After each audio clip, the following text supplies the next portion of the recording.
हरे कृष्णा जय श्री राम। शबरी को कौन नहीं जानता, वही शबरी जिसके झूठे बेर स्वयं श्री राम ने खाए थे। शबरी एक भीलिनी थी। शबरी ने एक बार मतंग ऋषि के दर्शन किए। संत दर्शन से उसे परम हर्ष हुआ। उसने सोचा कि यदि ऐसे महात्माओं की सेवा रोज कर सके तो उसका कल्याण हो जाएगा। लेकिन फिर शबरी को ध्यान आया क्योंकि उसका जन्म उच्च कुल में नहीं हुआ, ऊपर से नारी, तो ये महात्मा उसकी सेवा स्वीकार नहीं करेंगे।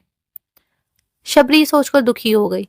शबरी ने सोचा कि प्रकट रूप से तो इनकी सेवा नहीं कर सकती, लेकिन अप्रकट रूप से सेवा कर सकती है। ये सोचकर शबरी उन ऋषियों के आश्रम से थोड़ी दूर पर अपनी कुटिया बना लेती है और वहीं रहने लगती है। कंद मूल फल से अपना उदर पोषण करती है। जिस मार्ग से वो ऋषि सब स्नान के लिए जाते थे, शबरी उषा काल से पहले ही उठकर उसको झाड़ बहार कर साफ कर देती। कहीं भी कोई पत्थर का ढेला या कांटा नहीं रहने देती। उसके सिवा शबरी आश्रम के समीप ही प्रातःकाल के पहले पहले ईंधन के सूखे ढेर लगा देती। शबरी को विश्वास था कि इस कार्य से वो दयालु महात्मा की कृपा उस पर अवश्य होगी। कंकरी वाले और कटीले रास्ते को निष्कंटक और कंकरों से रहित देखकर तथा समीधा का द्वार पर संग्रह देखकर ऋषियों को बड़ा ही आश्चर्य हुआ। उन्होंने सोचा कि ये किसने किया हुआ। वो अपने शिष्यों को कहते कि पता लगाओ कि ये काम रोज कौन करके जाता है। आज्ञाकारी शिष्य रात को पहरा देने लगे और उस दिन रात के पिछले पहर शबरी ईंधन का बोझा रखती हुई पकड़ी गई। शबरी बहुत डर गई थी। शिष्यगण उसे मतंग मुनि के पास ले गए। उन्होंने मुनि से कहा कि महाराज, प्रतिदिन रास्ता साफ करने और ईंधन रख जाने वाले चोर को आज हमने पकड़ लिया। ये भीलिनी ही प्रतिदिन ये कार्य करती है। शिष्यों की बात सुनकर शबरी कांप रही थी। मुनि ने उससे पूछा, तू कौन है और किस लिए प्रतिदिन मार्ग बुहारने और ईंधन लाने का काम करती है? शबरी ने कांपते हुए कहा कि हे नाथ, मेरा नाम शबरी है। मैं इसी वन में रहती हूँ। आप जैसे तपोधन मुनियों के दर्शन से अपने को पवित्र करती हूँ। अन्य किसी प्रकार की सेवा में अपना अनधिकार समझकर मैं इस प्रकार की सेवा में मन लगाया। भगवान, मैं आपकी सेवा की योग्य नहीं हूँ, मेरे अपराध को क्षमा कर दीजिए। शबरी के दीन वचनों को सुनकर मतंग मुनि को उस पर दया आ जाती है। मतंग मुनि सोचते हैं कि इसका दूसरा तो कोई नहीं है, तो वो अपने शिष्यों से कहते हैं कि आश्रम के बाहर ही एक कुटिया में इसको रहने को दे दो और साथ में इसके अन्न आदि का भी प्रबंध कर दो। शबरी कहती है प्रणाम करके, हे कृपानाथ, मैं तो कंद मूल आदि से ही अपना उदर पोषण कर लेती हूँ। आपका अन्न प्रसाद तो मुझे सिर्फ इसलिए चाहिए कि इससे मुझ पर आपकी वास्तविक कृपा होगी, जिससे मैं कृतार्थ हो सकूंगी। मुझे ना वैभव की इच्छा है, ना यह असार संसार ही प्रिय लगता है। दीन बंधु, मुझे तो आप ऐसा आशीर्वाद दे कि जिससे मेरी सद्गति हो।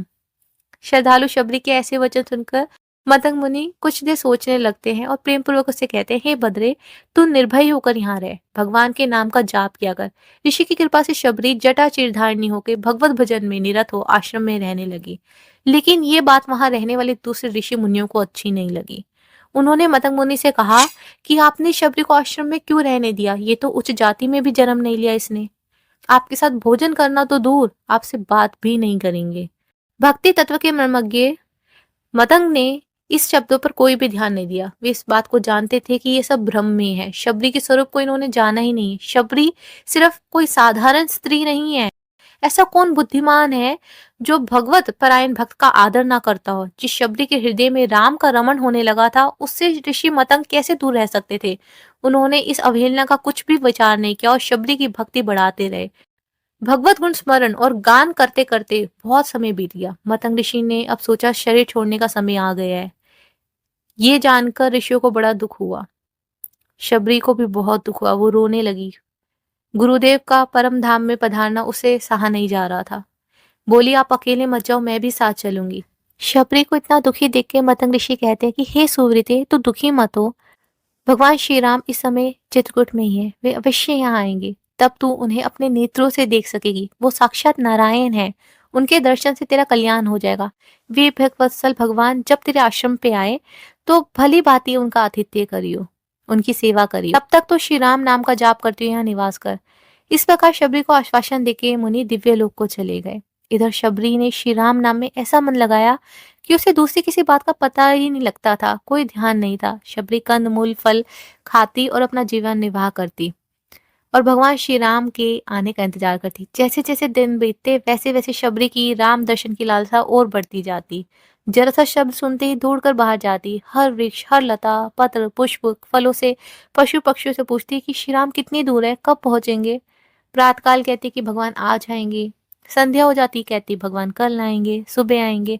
हर समय भगवान का इंतजार करती, कभी घर के बाहर आती, कभी भीतर जाती, कहीं मेरे राम तो नहीं आ गए।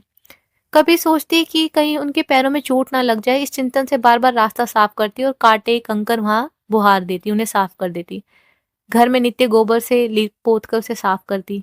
कभी सोचती कि कहीं राम बाहर ही तो नहीं आ गए। वन में जो फल बहुत स्वाद लगता, मीठा लगता, वो राम के लिए बड़े चाव से अलग रख देती और राम का इंतजार करती रहती। उनके दर्शन की लालसा में शबरी पागल सी हो गई थी। अगर कोई वृक्ष से सूखा पत्ता भी गिर जाता ना, तो सोचती राम के पैरों की आहट है। इस प्रकार आठों पहर उसका चित श्री राम में लगा रहने लगा, लेकिन राम नहीं आए।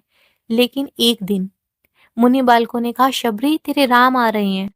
फिर क्या था, बेर आदि फलों को आंगन में रखकर वो दौड़कर सरोवर से जल लेने जाती है। प्रेम में उसे अपने शरीर की सुध ही नहीं रही थी।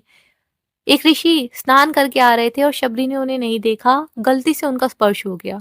मुनि को बहुत क्रोध आया। बोले, कैसी दुष्टा है, जानबूझकर हम लोगों का अपमान करती है। शबरी ने कुछ नहीं सुना, वो बस सरोवर पे गई और जल भर के वापस जाने लगी। ऋषि भी वहीं पर वापस जाते हैं स्नान करने के लिए। वो जैसे ही जल में प्रवेश करते हैं, वैसे ही जल में कीड़े पड़ जाते हैं। जल का रंग भी लाल रंग का हो जाता है। उन्हें ये ज्ञान ही नहीं हुआ कि उन्होंने किसी भगवत भक्ति परायणा शबरी का तिरस्कार किया है और उसी का ये फल है।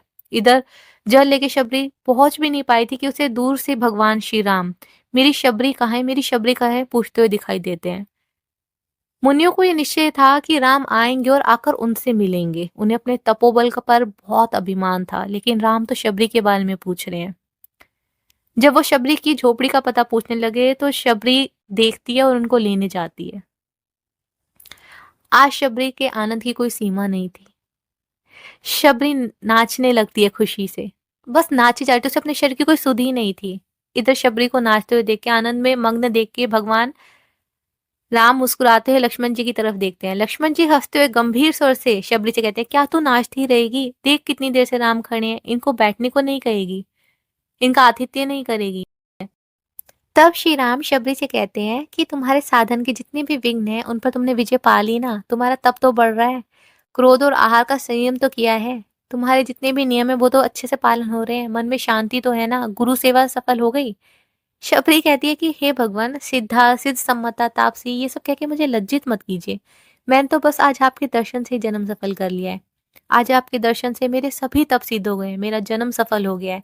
आज मेरे गुरुओं की पूजा सफल हो गई है, मेरा तप सफल हो गया है। आप देवताओं में श्री श्री राम की कृपा से मुझे अब स्वर्ग अपवर्ग की कोई संदेह नहीं है। शबरी के मन में इतना प्रेम था कि बस वो और कुछ नहीं बोल पाती, उसका गला प्रेम से रुंध जाता है। थोड़ी देर चुप रहकर शबरी कहती है कि आपके लिए जो कंदमूल फल रखे थे वो तो रह ही गए हैं। शबरी बड़े प्रेम से अपने झूठे फल, मीठा मीठा एक एक फल छाट कर श्री राम को खिला रही है और श्री राम वो पा रहे हैं। तब श्री राम शबरी से कहते हैं कि हे भामिनी, तुम मेरी बात सुनो। मैं एकमात्र भक्ति का नाता जानता हूँ। जो मेरी भक्ति करता है वही मेरा है और मैं उसका हूँ। जाति पाति कुल धर्म बड़ाई द्रव्य बल कुटुंब गुण चतुराई सब कुछ हो, लेकिन भक्ति ना हो, वह मनुष्य बिना जल के बादल के समान मेरे लिए व्यर्थ है। धन्य है वास्तव में, भक्ति ही भगवान को प्रिय है। भक्ति प्रियो माधव। कोई पुरुष हो या कोई स्त्री हो, कोई किसी भी जाति का हो, किसी भी आश्रम का हो, भगवान के भजन के लिए तो सिर्फ भक्ति महत्वपूर्ण है। जो भगवान की भक्ति से विमुख है, वो कितने ही यज्ञ कर ले, दान कर ले, तप कर ले, वेद अध्ययन कर ले, लेकिन भगवान उसे अपने दर्शन कभी नहीं देते। यही बात भगवान ने श्रीमद् भगवत गीता में भी कही है। भगवान शबरी को नवदिया भक्ति का ज्ञान देते हैं। उसी समय दंडकारण्यवासी वो ऋषि मुनि शबरी के आश्रम पे आते हैं, जो कभी मतंग मुनि से सभी रिश्ते तोड़ देते हैं, उनसे बात तक करना छोड़ देते हैं शबरी की वजह से, जो शबरी को एक भीलिनी समझ के उसका आदर नहीं करते थे। आज वही उसके आश्रम पे आए हैं और भगवान श्री राम और लक्ष्मण के दर्शन करते हैं। श्री राम लक्ष्मण खड़े होकर उनका स्वागत कर रहे हैं और उनसे कुशल पूछते हैं। तो वो कहते हैं, हे रघुश्रेष्ठ, आपके दर्शन से हम सब निर्भय हो गए हैं।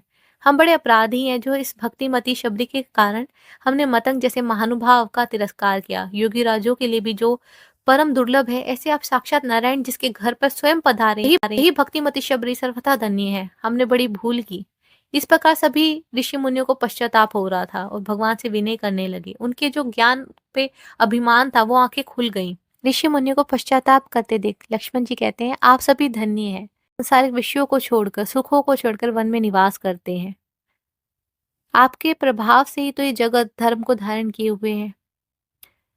तो उनमें से एक ऋषि कहते हैं कि यहाँ के जो सुंदर सरोवर में जल में कीड़े पड़ गए हैं, ऐसा क्यों है? वो रुधिर सा हो गया है। तो लक्ष्मण जी हँसते हुए कहते हैं कि मतंग मुनि के साथ जो आपने द्वेष किया और शबरी जैसी राम भक्त साध्वी का जो अपमान किया, उसके कारण ही ऐसा हुआ है। उस अभिमान के कारण ऐसा हुआ है।